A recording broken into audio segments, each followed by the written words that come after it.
Foreign Minister Penny Wong has landed in Washington, D.C. ahead of the Quad Foreign Ministers meeting, sharing a photo online alongside Ambassador and former Prime Minister Kevin Rudd. Joining me live for discussion is a foreign editor at The Australian, Greg Sheridan. Hi there, Greg. Great to speak to you as always. So you've said that you think Australia's international standing has diminished under this administration. How do we get it back? You know, I feel like we're kind of the little kid jumping up and down saying, pick me, pick me. Lay, it's lovely to be with you as ever.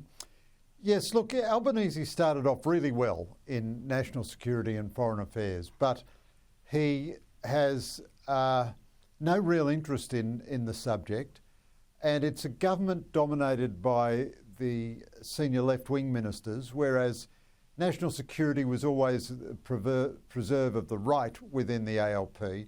Now, the Australian defence effort is completely pitiful. Everyone recognises that.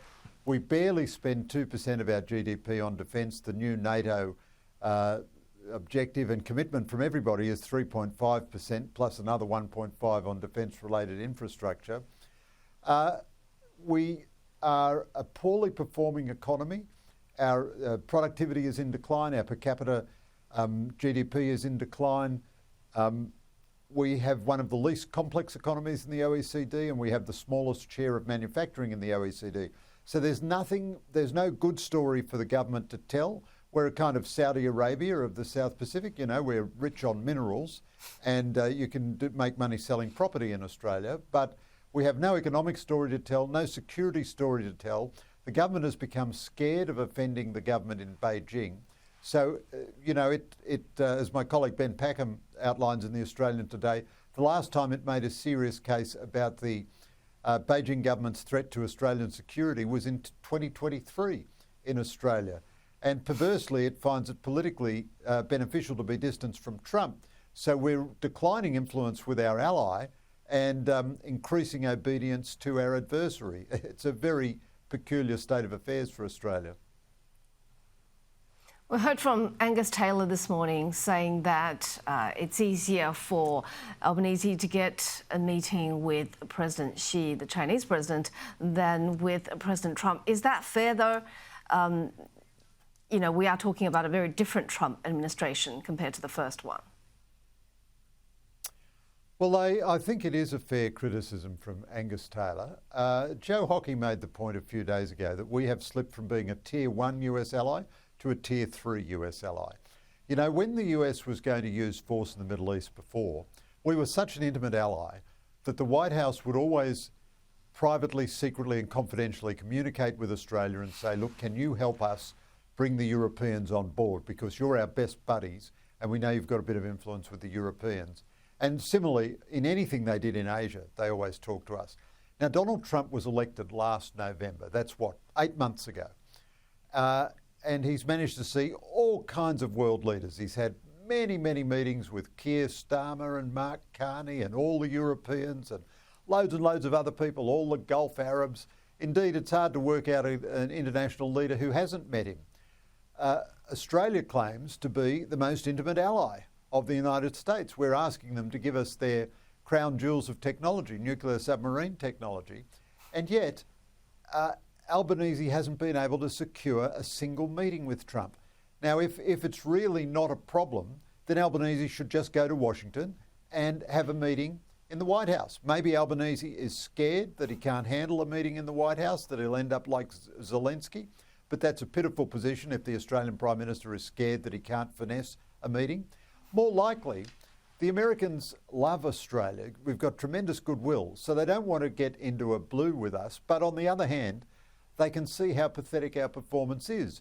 Now, I would say the pro-Australian forces are just balancing Trump's natural impatience with a freeloading ally. Penny Wong will be courteously received in Washington, especially by Mark Rubio, who's a very courteous person.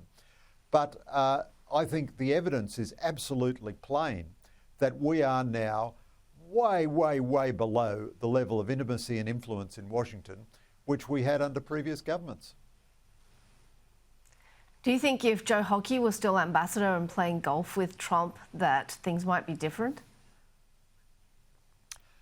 Look, I like Joe. I think he's terrific and he was a very good ambassador. But I think Kevin Rudd's a good ambassador. I think Kevin Rudd is the only bright spot in the whole Albanese national security setup. Rudd speaks, talks and writes more sense about the People's Republic of China than the rest of the government put together and multiplied 100 times.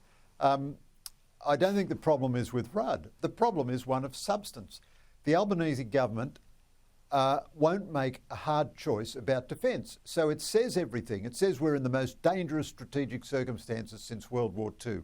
Everyone it appoints to give it advice about defence, Angus Houston, Peter Dean, Dennis Richardson, they all say you can't possibly do what you need to do under 3% of GDP budget. We are embarking on buying nuclear submarines, one of the most expensive things any nation can do. Any nation which has ever done this in the past has had to massively increase their defence budget. When Albanese came into office, defence was 2% of GDP. Today, it's 2% of GDP.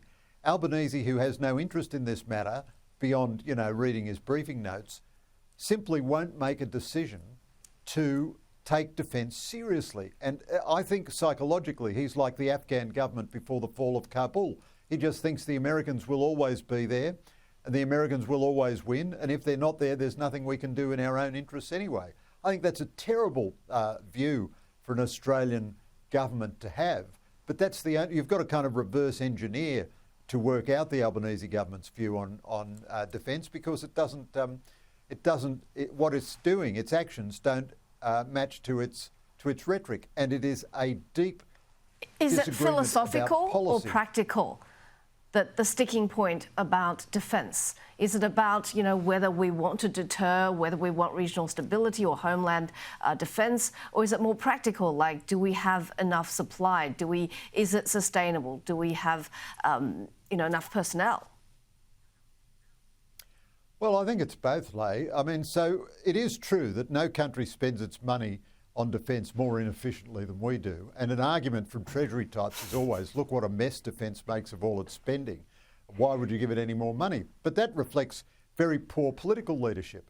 I mean, we were going to choose a mature frigate design, and instead we chose the Hunter frigates, which were still on the drawing board. We chose the Japanese subs, or we made an in-principle decision, then we changed our mind and chose the French subs, then we changed our mind and chose nuclear subs. So we are very bad at defence, and no government has reformed it properly. But the big practical problem is they just don't want to spend the money. I mean, we were going to have a fourth squadron of F-35s. We don't have sustainment for our ships and planes. We were going to have supply ships for our Navy, so the Navy could operate a long way away. We were going to upgrade the Hunter frigates. The government decided not to do that. We're going to put Tomahawks on the Collins. The government decided not to do that. This is all just because it won't spend money. But there is also a philosophical dimension, I think, at a couple of levels. One is Penny Wong is a dominant figure in the government, and she is greatly influenced by the Department of Foreign Affairs and Trade, which has a multilateralist, kumbaya, negotiate everything kind of approach, not a hard-headed approach to defence. Richard Marles has apparently no influence in the Expenditure Review Committee at all, and is a government, as I say, dominated by ministers from the left. I don't think they're wicked ideologues or anything, but they simply, national security is not their thing. It's like a minister from the right asking him to do an anti-poverty program. It's just not his thing.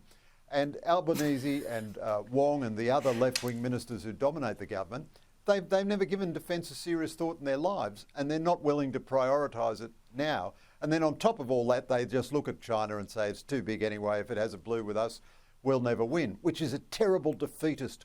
You look at what Israel can do, you look at what Ukraine can do, and the best way to stop a blue is to have credible deterrence. We don't have any credible deterrence now at all. We're 100% reliant on the United States at a time when our influence in the United States has never been weaker.